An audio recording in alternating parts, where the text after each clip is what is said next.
नमस्कार विद्यार्थी मित्रांनो, मी आहे तुमची ट्रेनर चंचल येवले आणि आज आपल्याला शिकायचं आहे धीस आणि दॅटचा दुसरा पार्ट आहे हा तो म्हणजे धीस आणि दोज.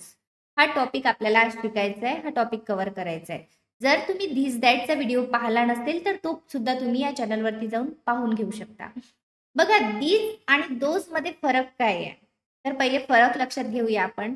धीस आर म्हणजे जवळ असेल, दोन किंवा दोनपेक्षा जास्त वस्तू असेल, प्राणी असेल, व्यक्ती असेल, काही पण असू द्या, त्यासाठी आपण दीजचा यूज करतो. आणि दोजचा यूज करतो आपण दूर असेल, दोन किंवा दोनपेक्षा जास्त असेल त्यावेळेस आपण दोजचा यूज करतो. जसं मला म्हणायचं असेल, हे माझे बुक्स आहेत, हे माझे पुस्तकं आहेत, कारण जास्त आहेत, मी म्हणणार दीज आर माय बुक्स. मला म्हणायचं आहे ह्या माझ्या वॉटर बॉटल्स आहेत, these are my water bottles. किंवा मला म्हणायचं आहे की हे टेबल्स आहे, these are tables, these are chairs, these are laptops.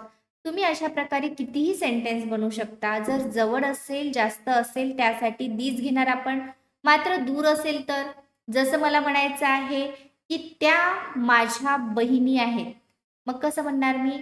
Those are my sisters. मला म्हणायचं आहे की ते झाडे आहेत, म्हणजे जास्त आहे, मग मी काय म्हणणार? Those are trees. अशा प्रकारे आपल्याला सेंटेन्स बघायचे कसे बनवणार आपण. मग त्यामध्ये आपल्याला सर्व कॅटेगरी आज कव्हर करायची आहे. मग ते निगेटिव्ह असेल, क्वेश्चन असेल, व्हर्बल, पॉझिटिव्ह आणि निगेटिव्ह आपल्याला बघायचं आहे. तर चला व्हिडिओला आपण सुरुवात करूया. पण त्यापूर्वी मला एक सांगायचं आहे तुम्हाला की आपण बरेच दिवसापासून मेहनत करून कोर्स डिझाईन केला आहे, स्पोकन इंग्लिश कोर्स तुमच्या सर्वांसाठी. 2 वर्षाची मेहनत जवळजवळ मला लागली आहे ते कोर्स डिझाईन करायला. तुम्हाला जर step by step in detail English शिकायचं असेल माझ्यासोबत घर बसल्या, तर तुम्ही अगदी वाजवी दरामध्ये तो कोर्स येवले अकॅडमी या ॲपवरती आहे, तुम्ही तिकडे जाऊन तो कोर्स परचेस करू शकता आणि स्टेप बाय स्टेप इंग्लिश शिकू शकता. मात्र तुम्हाला जर माझ्यासोबत फ्रीमध्ये इंग्लिश शिकायचं असेल चॅनलवरती, तर तुम्ही इकडे सुद्धा इंग्लिश शिकू शकता, नो प्रॉब्लेम. तर चला या ठिकाणी आपल्याला व्हिडिओला सुरुवात करायची आहे आणि आजच्या टॉपिककडे आपल्याला यायचं आहे. आजचा टॉपिक आहे दीज आर. बघा, पहिल्यांदा घेतलंय आपण दीज आर, हे आहेत. मग एकापेक्षा जास्त व्यक्ती, वस्तू, पक्षी, प्राणी, जवळ आहे आणि अनेक आहेत. मी ऑलरेडी तुम्हाला सांगितलं जवळ आहे, दोनपेक्षा जास्त आहे. पहिलं सेंटेन्स घेतलंय आपण पॉझिटिव्ह मधलं. बघा, हे वाक्य आहेत. These are sentences. जसं तुमच्या डोळ्यासमोर खूप सारे वाक्य या ठिकाणी लिहिलेले आहेत, है ना. मी काय म्हणणार मग? हे सेंटेन्सेस आहेत किंवा हे वाक्य आहेत. These are sentences. अशा प्रकारे हे सुविचार आहेत. These are thoughts. These are thoughts. हे विद्यार्थी आहेत. These are students. तर असे सेंटेन्स आपल्याला बनवायचे आहेत आणि अनेक आहे म्हणून आपण या ठिकाणी आरचा यूज करत आहे. तर बघा, आपल्याला नेक्स्ट सेंटेन्स बघायचा आहे ते म्हणजे हे पुस्तकं आहेत. मी सांगितल्याप्रमाणे मी तुम्हाला पहिलेच म्हटलं की हे पुस्तकं आहेत. कसं म्हणणार आपण? These are books. हे शेतकरी आहेत. These are farmers. तर असे सेंटेन्सेस आपण या ठिकाणी बनवू शकतो. तुम्ही कितीही बनवू शकता, डिपेंड्स, तुमच्यावर डिपेंड्स आहे हे की तुम्हाला किती बनवायचे. ओके, आता हे झालं जवळ आहे, जास्त आहे गोष्टी त्यासाठी. मात्र दूर आहे आणि जास्त आहे त्यासाठी आपण कशाचा यूज करतो? तर दोजचा यूज करतो. आणि अनेक असल्यामुळे आपण इथे आरचा यूज केलाय. दोज आर, ते आहेत. एकापेक्षा जास्त व्यक्ती असू द्या, वस्तू असू द्या, पक्षी असू द्या, प्राणी असू द्या, अनेक असले, दूर असले तर आपण दोज आरचा यूज करतो. जसं मी म्हटलं, ते वाक्ये आहेत किंवा ते सेंटेन्सेस आहेत, मग कसं म्हणणार मी? Those R sentences. ते सुविचार आहेत. Those are thoughts. ते विद्यार्थी आहेत, अनेक आहेत. Those are students. मला म्हणायचं आहे त्या शिक्षिका आहेत. कसं म्हणणार सांगा तुम्ही इन कॉमेंट सेक्शन, कॉमेंट बॉक्समध्ये मला सांगा कसं होईल हे सेंटेन्स. तर चला पुढे आपल्याला बघायचं आहे की हे पुस्तके आहेत. कसं होणार? की दोज, हे नाही ते, आपण ते शिकत आहे. बघा, ते पुस्तके आहेत. Those are books. ते शेतकरी आहेत, जास्त आहेत, त्यामुळे मग काय म्हणणार आपण, दोज आर फार्मर्स. असे आपल्याला हे सेंटेन्स बनवायचे आहे. आणि 2 सेंटेन्स तुम्हाला सुद्धा बनवून पाठवायचे आहेत, जे मी सांगितलं पहिलं, की त्या शिक्षिका आहेत. हे तुम्हाला एक सेंटेन्स बनवायचं आहे आणि दुसरं सेंटेन्स बनवायचं आहे, ह्या माझ्या बॅग्स आहेत. ह्या माझ्या बॅग्स आहेत. हे तुमचं होमवर्क आहे. मला कॉमेंट सेक्शनमध्ये तुम्हाला करून पाठवायचं आहे. चला आपण जाऊया निगेटिव्हकडे. आणि निगेटिव्ह सेंटेन्स आपल्याला बघायचं आहे. त्यापूर्वी आपले काही सेंटेन्स राहिले तिथे, ते सेंटेन्स आपण बघूया. बघा या ठिकाणी मला म्हणायचं आहे, हे मुले, सॉरी निगेटिव्हकडे जायचं आहे आपल्याला. मला स्लाइडवर घेऊ द्या. बस ओके. निगेटिव्ह करताना आपल्याला काय करावं लागणार, की फक्त दीज आर आणि नॉट टाकावं लागेल. दीज आरच्या नंतर नॉट आणि त्यानंतर आपल्याला जे सांगायचं आहे ती गोष्ट. बघा, हे माणसे नाहीत, दीज आर नॉट मेन. अनेक आहेत म्हणून मेन, आणि एक असलं तर मॅन या मेन. ओके. बघा, हे महिला नाहीत, दीज आर नॉट वीमेन. बघा, दीज आर नॉट वीमेन.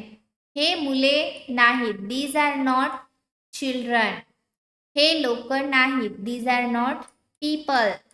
हे झाडे नाहीत, कसं म्हणणार आपण, दीज आर नॉट ट्रीज. कसं म्हणणार, दीज आर नॉट ट्रीज. तर अशा प्रकारे आपल्याला याचे सेंटेन्स बनवायचे. हे खाली दिलंय मी हे सेंटेन्स. तर हे याचा अभ्यास तुम्ही करा निगेटिव्हचा. आता आपण बघूया की दोजचे निगेटिव्ह सेंटेन्सेस आपण कसे बनवणार. सेम जसं आपण दीजचं बनवलं तसंच, फक्त याचा अर्थ काय होणार, अर्थ चेंज होईल. जसं आपण याचं हे म्हटलं होतं तर याचं ते होणार. कारण दूर, ते नाही आहेत, ते माणसे नाहीत, दोज आर नॉट मेन. ते महिला नाहीत किंवा त्या महिला नाहीत, दोज आर नॉट विमेन. ते मुले नाहीत, दोज आर नॉट चिल्ड्रन. ते लोक नाहीत, दोज आर नॉट पीपल. त्याचप्रमाणे आपल्याला पुढे सेंटेन्स बघायचा आहे. पुढला सेंटेन्स आहे की ते झाडे नाहीत, दोज आर नॉट ट्रीज. अशा प्रकारे आपण निगेटिव्ह बनवणार. आता बघायचं आहे आपल्याला की क्वेश्चन कसा बनवणार, कारण क्वेश्चन सुद्धा आपण विचारत असतो. हे हे काय आहेत किंवा ते काय आहेत, हे तुझे पुस्तक आहेत का, त्या तुझ्या बॅग्स आहेत का. तर अशा प्रकारे ते तुझे चॅट्स आहेत का, ते तुझे पॅरेंट्स आहेत का, असे खूप सारे प्रश्न आपण विचारत असतो. प्रश्नासाठी काय करणार, मी सोपी सोपी ट्रिक तुम्हाला सांगते, अगदी सोपी. जसं आपण दीज आर शिकलो, तर दीज आरला काय करायचं, उलट करून घ्यायचं, आर आणि दीज. दीज आरचं काय झालं, आर दीज. ओके. आणि दोज आरचं काय होणार, आर दोज, उलट. बस बघा या ठिकाणी हे आहेत का, अर्थ असा होतो याचा, हे वाक्य आहेत का, आर दीज सेंटेन्सेस. आरला सुरुवातीला घेतलं, दीजला नंतर ठेवलं. हे सुविचार आहेत का, are these thoughts. Are these thoughts. हे विद्यार्थी आहेत का, आर दीज स्टुडंट्स. हे पुस्तके आहेत का, आर दीज बुक्स. त्यानंतर मला म्हणायचं आहे, हे शेतकरी आहेत का, कसं होणार, तुम्ही बनवून बघा कसं म्हणणार, आर दीज फार्मर्स. अशा प्रकारे आपल्याला हे सेंटेन्सेस बनवायचे आहेत. त्यानंतर आपल्याला बघायचं आहे आता सेंटेन्सेस. दोज आरचं जे होतं त्याला उलट केलं आपण, आर दोज. आणि आपल्याला आता याचं सुद्धा क्वेश्चन शिकायचे आहेत, ते आहेत का. जसं हे आहेत का म्हटलं, त्याचप्रमाणे मला म्हणायचं आता ते आहेत का. मग मी काय म्हटलं, ते वाक्य आहेत का, आर दोज सेंटेन्सेस. ते सुविचार आहेत का, आर दोज थॉट्स. ते विद्यार्थी आहेत का, आर दोज स्टुडंट्स. ते पुस्तके आहेत का, आर दोज बुक्स. त्यानंतर ते शेतकरी आहेत का, आर दोज फार्मर्स. अनेक आहेत म्हणून या ठिकाणी यस लागणार. आणि लास्टला क्वेश्चन साइन का बरं आलेला असतो, कारण त्यामध्ये क्वेश्चन विचारत आहे आपण, आणि आपण प्रश्न तयार करत आहे अगदी सोप्या पद्धतीनं, ज्याला आपण व्हर्बल पॉझिटिव्ह असं म्हणतो. या क्वेश्चनचे आन्सर आपण येस ऑर नो नी देत असतो. तर हे व्हर्बल पॉझिटिव्ह क्वेश्चन आपण बघितले. आता आपल्याला बघायचे व्हर्बल निगेटिव्ह क्वेश्चन आपण कसे बनवणार. सो चला आपण पुढे जाऊया. नेक्स्ट स्लाइडवरती आपल्याला बघायचं आहे निगेटिव्ह कसं बनवणार. निगेटिव्ह बनवणं सुद्धा अगदी सोपं आहे. बघा या ठिकाणी निगेटिव्ह करताना काय करावं लागणार आहे आपल्याला, आर दिस आणि नॉट टाकावं लागेल. या ठिकाणी निगेटिव्ह म्हटलं तर ऑब्विसली नॉट येणार आणि व्हर्बल क्वेश्चन आहे, आन्सर येस ऑर नो द्यावं लागणार. निगेटिव्ह आहे म्हणून नॉट आलेला आहे. ओके, हे नाहीत का, जसं मी म्हटलं हे माणसे नाहीत का, आर दीज नॉट मेन. काय केलं मी, आर दीज याच्यानंतर नॉट टाकलं, मेन. हे महिला नाहीत का, आर आणि नॉटला आपण एकत्र केलं या ठिकाणी. बघा कसं केलंय मी, या ठिकाणी जे आर होता आपला, आर तर सुरुवातीला आपण ऑलरेडी घेतलाच होता आणि जे नॉट टाकलं होतं आपण दीच्या नंतर, या दोघांना मी एकत्र केलं आणि हे काय झालं तर हे आरण झालं. तर असं बनवलं मी हे आरण आणि यानंतर मग आपल्याला नॉट टाकायची गरज पडत नाही. का बरं, कारण नॉट याला लावून दिलंय आपण ऑलरेडी. येस, आरण दिस वीमेन. तर तुम्हाला जे इझी वाटेल ते तुम्ही बनवा. ठीक आहे, बघा आर दिस नॉट चिल्ड्रन म्हणा किंवा आर आणि नॉटला तुम्ही एकत्र सुद्धा करू शकता आणि याला आरंट घेऊ शकता तुम्ही. आरंट दिस चिल्ड्रन, हे लोक नाहीत का, आरंट दिस पीपल. अशा प्रकारे आपल्याला सेंटेन्स याचे बनवता येतात. तुम्ही याचे हजारो सेंटेन्स बनवू शकता ॲज यू विश. तुमचं जेवढं मन करेल, तुम्हाला जेवढे बनवायची इच्छा असेल तेवढे सेंटेन्स तुम्ही बनवू शकता. आणि बेसिक टॉपिक आहे, अगदी बेसिक एकदम. तुम्ही 0 लेवलपासून आपण सुरुवात केली असं म्हणायला अडचण नाही. इथे बघा आपण बघितलं होतं हे मुले नाहीत का, आर दीज नॉट चिल्ड्रन किंवा आरंट दीज चिल्ड्रन. हे लोक नाहीत का, आरंट दीज पीपल. हे झाडं नाहीत का, आर दीज नॉट ट्रीज. अशा प्रकारे आता आपल्याला बघायचे दोजचे निगेटिव्ह सेंटेन्सेस आपण कसे बनवणार.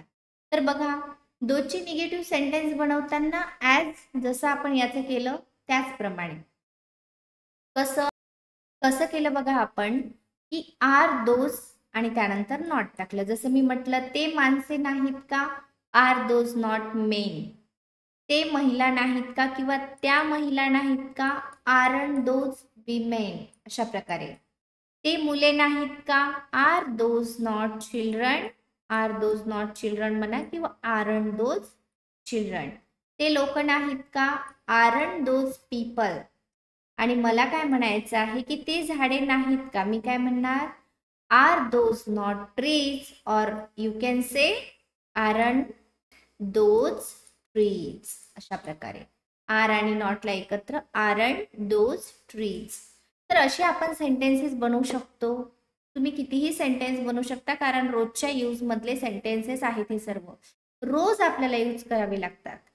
तर तुम्हाला आता याचा होमवर्क काय आहे, तर होमवर्क मी ऑलरेडी जेव्हा व्हिडिओ आपण मध्ये जेव्हा टीचिंग पार्ट होता त्यावेळेस तुम्हाला सांगितलं, ते कॉमेंट सेक्शनमध्ये तुम्ही मला पाठवा. ॲडिशनल कमीत कमी 5 न्यू सेंटेन्स बनवून तुम्ही मला पाठवायचे आहेत. हे तुमचं होमवर्क आहे आणि होमवर्क तुम्हाला करायचं आहे. जर तुम्ही व्हिडिओ हा कंप्लीट बघत आहे तर तुम्हा सर्वांना कॉंग्रॅच्युलेशन की तुमची स्ट्रॉंग डिझायर आहे इंग्लिश शिकण्याचं. त्यावेळेस तुम्ही पूर्ण व्हिडिओ बघत इथपर्यंत आलात आणि तुम्हाला इंग्लिश डेफिनेटली शिकता येणार. बिकॉज आपलं टार्गेटच ते आहे की मला सर्वांना, जेही मला माझे स्टुडंट आहे सगळ्यांना मला मनापासून इंग्लिश शिकवायचं आहे आणि हा इंग्लिशचा प्रॉब्लेम तुमचा सॉल्व्ह करायचा आहे. तर या ठिकाणी आता आपण थांबूया, भेटूया नेक्स्ट व्हिडिओमध्ये. तोपर्यंत बाय बाय.